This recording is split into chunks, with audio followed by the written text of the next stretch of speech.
목회서신 142 성령으로 태어나는 믿음. 인적이 뜸한 어두운 밤, 유대공의 지도자 니고데모가 예수님을 찾았습니다. 예루살렘에서의 예수님의 행적을 살피던 그는 예수님께 물었습니다. 바삐어, 우리는 당신이 하나님께로부터 오신 선생님인 것을 알고 있습니다. 하나님께서 함께 하시지 않는다면 선생님이 행하신 그런 표적들을 아무도 행할 수 없기 때문입니다. 예루살렘에서 많은 사람이 예수님이 행하시는 표적을 보고 믿었습니다. 그러나 그는 표적을 보았지만 믿지 못했습니다. 믿음에 대한 수많은 질문을 갖고 찾아온 그를 향해 예수님은 이렇게 말씀하셨습니다. 누구든지 거듭나지 않으면 하나님 나라를 볼 수 없다. 거듭난다는 말은 많은 오해를 불러일으키는 표현입니다. 일상에서 사용하는 거듭난다는 말은 달라진다, 변화된다는 뜻입니다. 그러나 예수님이 거듭난다고 할 때는 다시 태어난다, 위로부터 태어난다, 성령으로 태어난다는 뜻입니다. 예수님이 말씀하신 거듭나야 한다는 것은 사람이 충격적인 경험을 하가 배움을 통해 달라지듯이 변하는 것을 말하지 않습니다.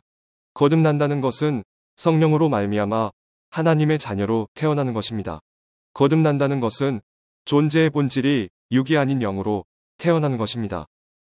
그러나 우리가 거듭난다는 말을 제대로 알아듣지 못하듯 니고데모도 그랬습니다. 나이가 들어 늙은 사람이 어떻게 다시 태어나겠습니까? 태어나려고 어머니의 뱃속으로 다시 들어갈 수 없지 않습니까?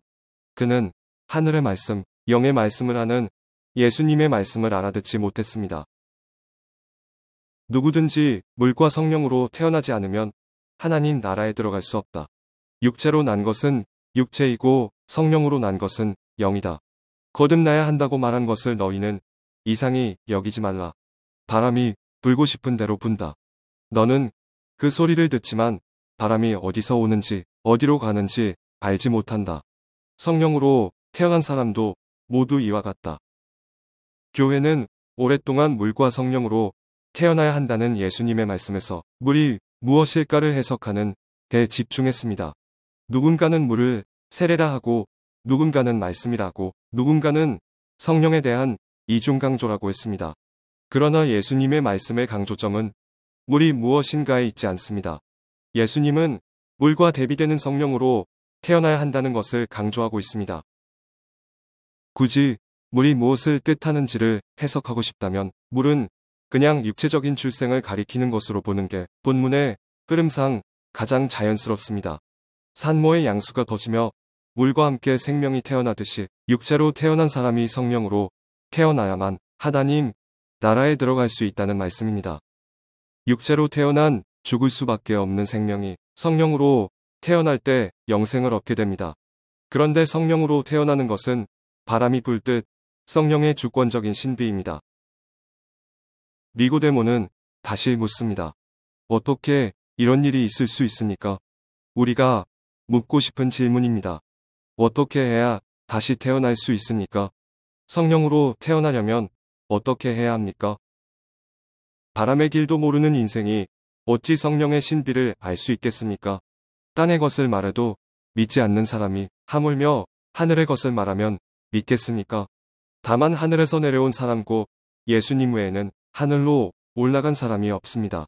모세가 광야에서 뱀을 들어 올린 것 같이 예수님도 십자가에 들려야 합니다.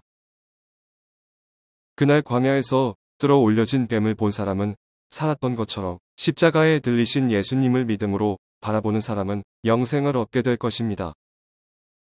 하나님은 세상을 이처럼 사랑하셔서 독생자 예수님을 우리에게 주셨습니다. 그것은 예수님을 믿는 사람마다 멸망하지 않고 영생을 얻게 하려는 것입니다.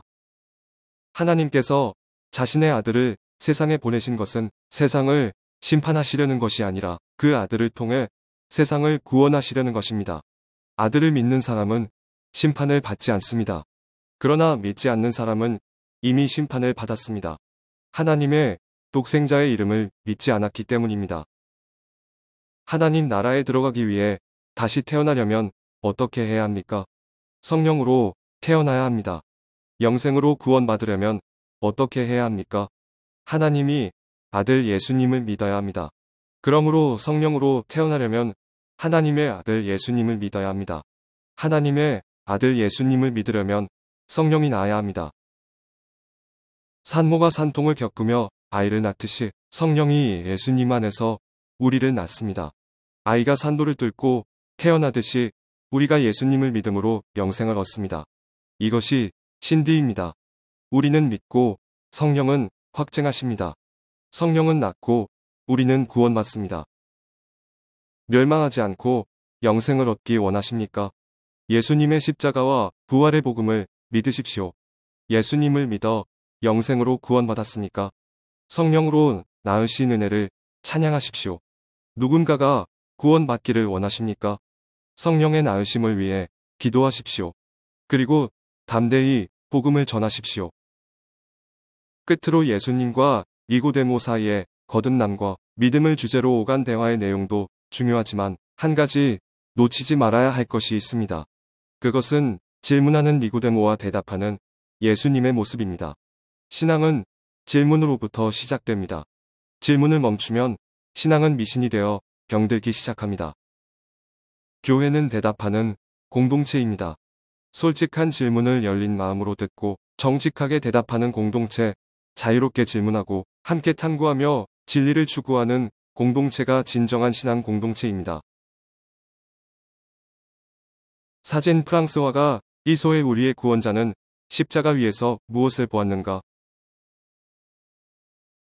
피소는 이 작품을 통해 예수님이 매달렸던 십자가 위에 우리를 매달아 놓습니다. 그리고는 거기서 예수의 시선으로 사람들을 바라보게 만듭니다. 그런 다음 묻습니다. 당신은 저들 중에 어떤 시선으로 주님을 바라보고 있는가? 믿음의 눈으로 십자가의 주님을 바라보는 자에게 구원이 있습니다.